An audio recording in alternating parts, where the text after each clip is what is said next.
कहानी एक पुरानी हवेली की है जो गांव के बाहर खड़ी थी। इस हवेली के बारे में गांव वाले कई अजीबोगरीब बातें करते थे। सबका कहना था कि हवेली में भूत प्रेत रहते हैं और वहां रात में जाना तो जैसे मौत को निमंत्रण देने जैसा होता है। गांव में एक युवक रोहन ने तय किया कि वह हवेली की सच्चाई जानने जाएगा।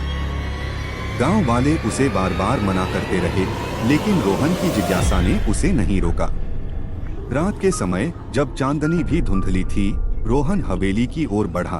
हवेली के बाहर पहुंचते ही उसने सुनी थी बातें याद की, जैसे कि चांदनी रात को हवेली में घुसने से बुरा होता है और काले कपड़े पहनकर हवेली में जाना मना है।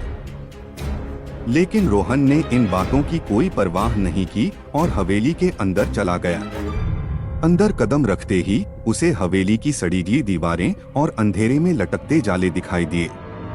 अचानक एक सर्द हवा का झोंका आया और रोहन ने सुनी एक अजीब सी आवाज। वह आवाज जैसे उसके कानों में फुसफुसा रही थी।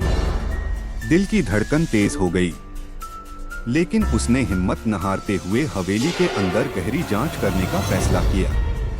हवेली के एक कमरे में उसने एक पुराना शीशा देखा, जिसमें उसके अलावा कोई और छाया दिखाई दी। वह छाया अचानक उसके सामने आ गई और रोहन ने महसूस किया कि वह एक महिला की आत्मा है। रोहन की आंखें खुली की खुली रह गईं, क्योंकि महिला की आंखों में एक दर्द था। उसने समझा कि यह आत्मा शांति की तलाश में है और उसकी आत्मा को शांति देने का एकमात्र तरीका है कि वह हवेली से बाहर जाकर गांव वालों को सच बताए। जब रोहन हवेली से बाहर आया तो उसने गांव वालों को सब कुछ बताया।